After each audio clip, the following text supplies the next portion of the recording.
So, since this episode is about Enterprise encountering another Enterprise, shouldn't it be called, I don't know, E times 2?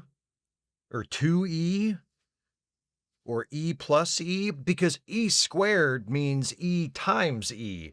Or Enterprise times Enterprise. Or Enterprise multiplied by itself. And what does that even mean? How do you multiply a spaceship times itself? I was an English major. I need to pull my pants down to count to 21. I don't know how I'm supposed to do this shit. This is a review of the Star Trek Enterprise episode E Squared. If you have not seen this episode and you don't want to meet the on Golden Pond version of T'Pol, be warned, spoilers beyond this point. This episode takes place in Enterprise's third season, pretty late in the Xindi arc, which saw Captain Archer and his crew exploring an uncharted region of space in an effort to prevent the Xindi from launching a weapon of mass destruction against Earth. At this point, Archer has evidence that the Xindi are being manipulated to attack Earth by other, more evil aliens from the future, and he has convinced Degra, a member of the Xindi Council, to get him a meeting with the rest of the Council. As this episode begins, Enterprise is preparing to head off for a rendezvous with Degra's ship, and from there to meet with the Council. But first, in order to reach the rendezvous point, Enterprise has to travel through a subspace corridor, and now you're all caught up. Let's talk about what happens next. Before we check in with Archer's Enterprise, we get a cold open featuring Old Lady T'Pol, who is an old lady for reasons we can probably guess, but which haven't yet been made explicit. This guy, Lorian, comes into her room to tell her that they have failed to stop the Xindi probe from attacking Earth. This would be the first Xindi probe, the small one that shot a big space laser at Earth and killed a bunch of people in the second season finale. Old Lady T'Pol tells him, "Okay then, you've got to find Jonathan Archer." We find Archer with T'Pol, just normal T'Pol, who's the age she usually is, and Malcolm, and they're discussing a little problem with that subspace corridor they need to go through. It's in a nebula, surrounded by a fleet of ships belonging to aliens called the Kovalans, and they're not gonna like Enterprise showing up and trying to use their corridor. They strategize a way to hopefully sneak past the Kovalan ships, but a little later, when everyone is on the bridge and preparing to make a run for the corridor, T'Pol detects another ship emerging from the nebula. Another Starfleet ship. In fact, not just another Starfleet ship, another Enterprise. It looks a lot more beat up than their Enterprise, but besides that, it's an exact duplicate. The two Enterprises dock, and Lorian comes aboard Archer's Enterprise, introducing himself as the commander of his Enterprise. He warns Archer not to go through the subspace corridor, because if he does, Enterprise will be thrown back in time 117 years. And Lorian knows this because from his perspective, it's already happened. The crew of this Enterprise is made up of the descendants of Archer's Enterprise, who have been exploring this region of space, meeting and trading with other aliens for supplies, and preparing to stop the Xindi from launching their weapon for the last century. Lorian tells Archer that his Enterprise failed to stop the first Xindi weapon, but they've arrived now to help make sure Archer's Enterprise stops the second, much more destructive Xindi weapon. Since going through the corridor to meet with Degra is off the table, Lorian offers to use some of the technology his Enterprise has acquired during its travels to upgrade the propulsion systems of Archer's Enterprise, which will allow Archer to rendezvous with Degra in time. But first, Lorian and his first officer Karen go to sickbay, so Phlox can verify that they are who they say they are. Sure enough, genetic tests confirm that Karen is Captain Archer's great-granddaughter, and Lorian is T'Pol's son. And Lorian's father is, pause for suspense, even though we all know who it is, Trip.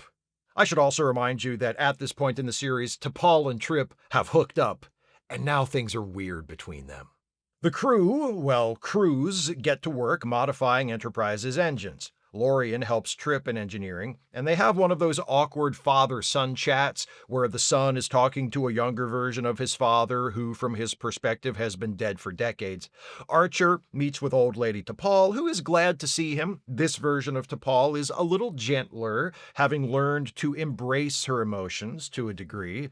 Old T'Pol hands Archer a tablet and says, "Give this to your science officer," by whom I mean me. She'll know what to do with it. T'Pol looks at old T'Pol's tablet and tells Archer, so basically old T'Pol found a flaw in Lorian's calculations, and if we fly Enterprise too fast with these engine modifications, there could be an overload that destroys the ship. Archer's like, shit, I guess we're not going to make our meeting with Degra then. I'll call him and tell him not to wait around for us. But T'Pol says, hang on. Old T'Pol also thinks that if we do some more technobabble stuff, we should be able to go through the subspace corridor without traveling back in time. Maybe we should try that. Archer tells T'Pol to get started on the technobabble stuff they have to do to use the corridor, then goes to confront Lorian about his shitty calculations. Your shitty calculations could have gotten my ship destroyed, he says. Lorian brushes it off, saying, psh, it's only like a 20% risk. Besides, you've got no choice. If you use the corridor, you'll go back in time and miss the meeting with Degra anyway.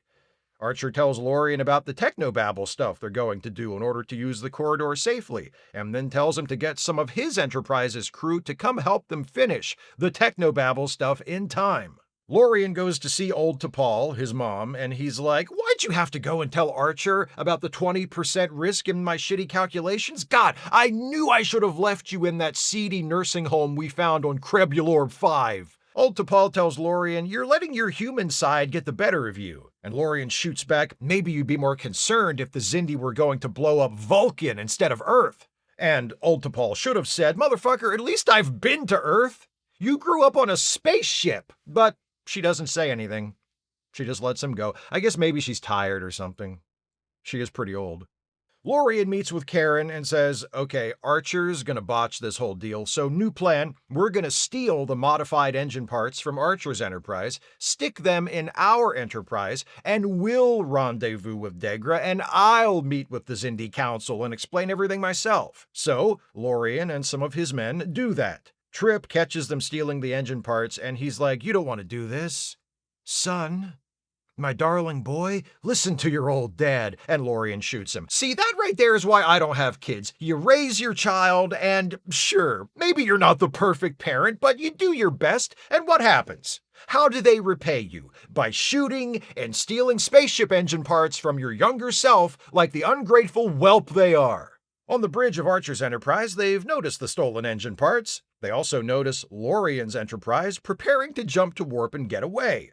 The two ships exchange phaser fire, then Archer gets smart about it and sends T'Pol to the transporter room, where she beams over a few essential parts from Lorian's Enterprise, disabling that ship. Archer calls Lorian and asks for a truce. Lorian agrees and goes over to Archer's Enterprise to talk things out, and Archer has him thrown in the brig. That's what happens to bratty children, Lorian. You're lucky a timeout in the brig is all you get. Pray when your father wakes up he doesn't decide to take a belt to you. I know it's a more enlightened century, but that don't matter. Trip's white trash from the Florida Panhandle. Don't think he won't whip up on a kid.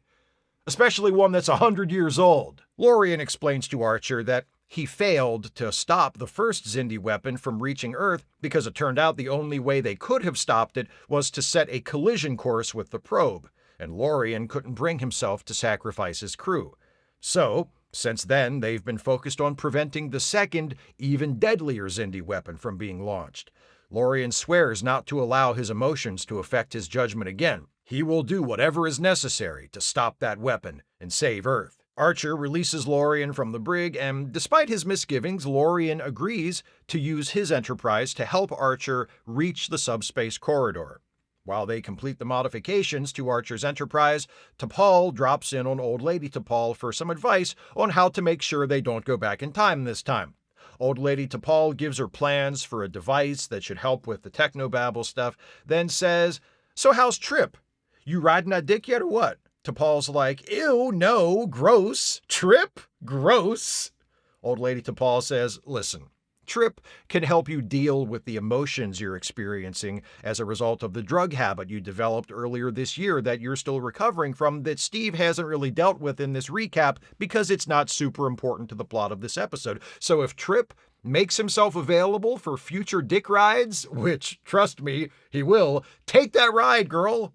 Ride it until you break it off. You won't even need to buy a ticket. You've got the wristband. You can ride all night. Just get off and get right back on. Now, if you'll kindly get lost, I suddenly want to be alone. With help from Lorien's Enterprise, Archer's Enterprise enters the nebula and makes a run for the corridor. The Kovalan ships attack, and even with Lorien's Enterprise covering them, Archer's Enterprise is still heavily damaged. Lorien's Enterprise grabs Archer's Enterprise in a tractor beam and tows it to the corridor.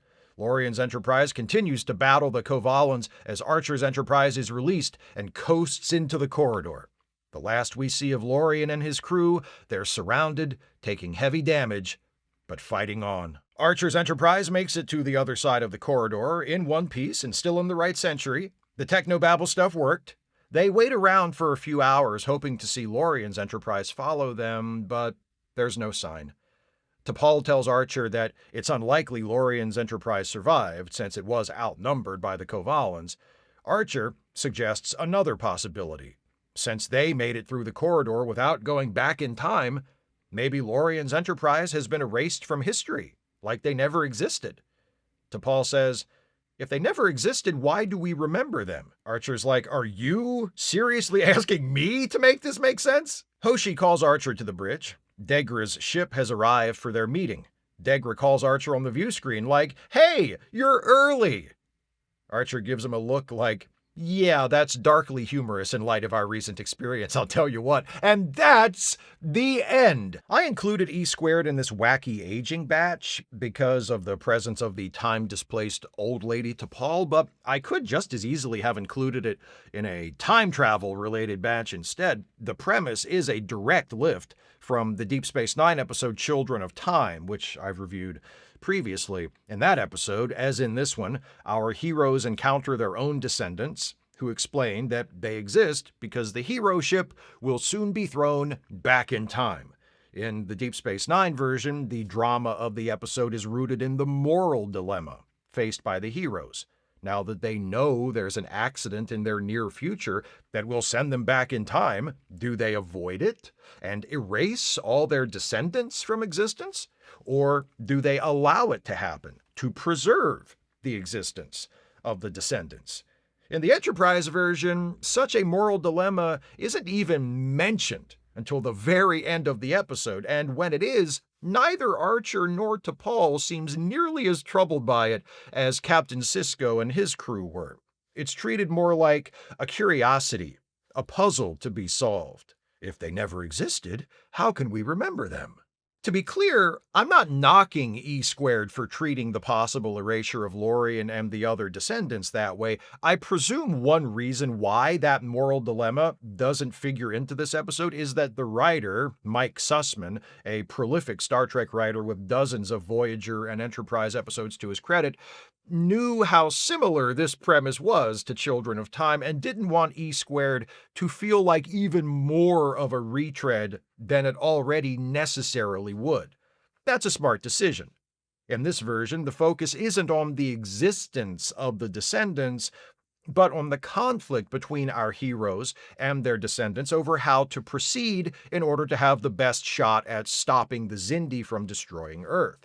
That shift in focus and the addition of a healthy portion of guilt to Lorien's character, who blames himself for failing to stop the first Xindi weapon, is enough to differentiate E² from Children of Time in terms of plot. The problem is there's nothing thematically to replace that moral dilemma about whether or not to erase the descendants from existence. Lorien's guilt and willingness to betray Archer in order to accomplish his goal lead to interesting developments, and old lady T'Pol's scene with her younger self, where she encourages her to accept her feelings for Trip, and Trip's feelings for her, is an effective way to continue nudging T'Pol along a path she's been on for a while now, but neither Lorien's guilt and determination nor T'Pol's inner conflict regarding Trip form a compelling center to the episode. E squared isn't really about either of those things. It's not really about anything deeper than its plot. The plot isn't bad, but it's nowhere near clever or complex or compelling enough to carry the entire episode by itself. The teaser with Old Lady T'Pol is an effective hook. The arrival of Lorien's Enterprise is perfectly timed, hitting right as Archer's Enterprise is about to enter the nebula and begin its run through the subspace corridor. The established plan is interrupted by these unexpected visitors, unexpected to Archer and his people, not unexpected to us. Unless we were taking a piss and missed the teaser, which, speaking for myself, we didn't. Lorien and Karen introduce themselves and explain who they are and where they come from, and that's all handled with efficiency so we can get back to the plot. There's one scene where we see members of the Enterprise crew speculating about their lives in this potential timeline where they wind up over 100 years in the past. What happens to them, who hooks up with who. Not surprisingly, Phlox is responsible for a bunch of the descendants, though apparently he only had one partner? What's up with that, Phlox? Were you saving some for the others, or what? We see Travis, Hoshi, and Malcolm in the mess hall talking about who they got married to and had kids with, which in Malcolm's case was nobody, much to his frustration. After Travis and Hoshi leave, Malcolm spots a member of the crew looking for a place to sit, and he immediately invites her over to his table. And for her sake, I hope she says no. Malcolm's not in a good place right now. And besides, why question the verdict of history? If he's supposed to be alone, leave him alone. But aside from brief, lightly comedic scenes like that, none of the who'd we end up with stuff goes anywhere either. The episode builds to Lorien deciding to double-cross Archer and attempt to make the meeting with Degra himself, which leads to a fight between the two enterprises, which is resolved quickly and easily, though somewhat cleverly. I like Archer's just beam away some of their important shit strategy. And after that, Lorien and Archer get back on the same page. One Enterprise goes through the corridor, while the other plays defense against the Kovalans, and that's basically it. None of it is bad, but there's not a lot of meat on the bone. Conflicts flare up and are settled without too much trouble. None of the regulars has to make an important decision or difficult choice. Archer starts out intending to do a thing. There are some complications. And then Archer does the thing he intended to do. Okay then, the only guest actor with anything important to do is David Andrews as Lorien. He creates a plausible offspring of Trip and T'Pol, his father's accent and his mother's ears. Andrews does a good job finding a happy medium between a typical Vulcan characterization and a human, playing Lorien as serious and level-headed, but not cut off from his emotions. Curiously, he has almost no screen time with either of his parents. Two brief scenes with Trip, one of which is very brief and ends with Lorien shooting Trip, which gets no follow-up at all. One fleeting interaction with T'Pol, and two brief scenes with Old Lady T'Pol. Lorien is the only one of the descendants who gets any significant screen time or development, and his connections to Trip and T'Pol would seem like obvious avenues to explore, especially in an episode with so much room available for further characterization or thematic considerations, but the writer, or somebody involved in the production, obviously felt differently. Jolene Blalock does double duty as T'Pol and Old Lady T'Pol, though it seems like one of the least challenging dual roles in the history of Star Trek. Old Lady T'Pol isn't in the episode all that much, and she doesn't do anything all that important. Most of her scenes are about things that it feels like the writer made up to have an excuse to have her in a scene. She shows up in the teaser to make us pay attention and wonder what her deal is. She has a scene with Archer where, according to her, there's no time to talk, just for her to pass him some important information.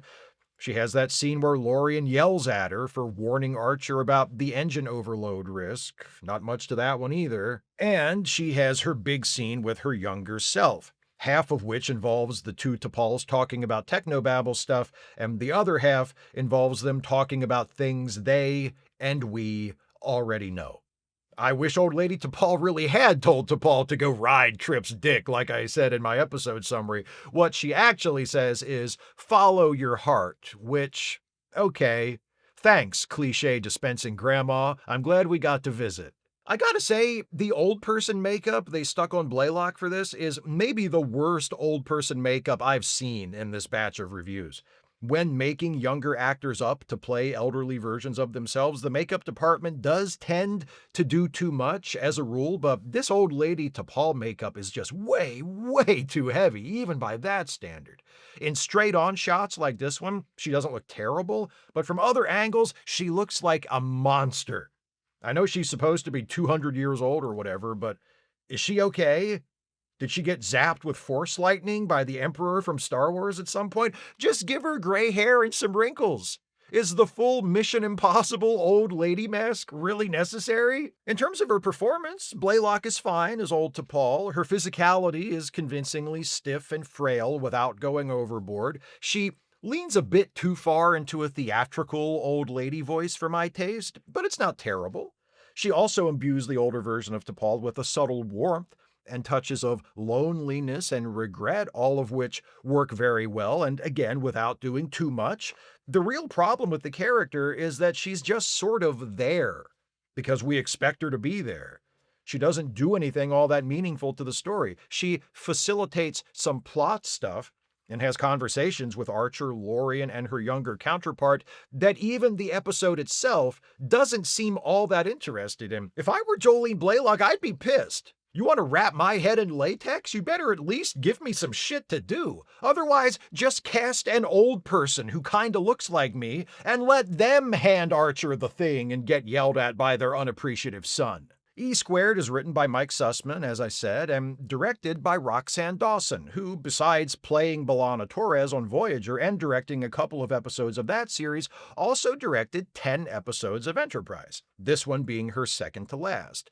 The direction, like the rest of the episode, is unremarkable, but absolutely fine.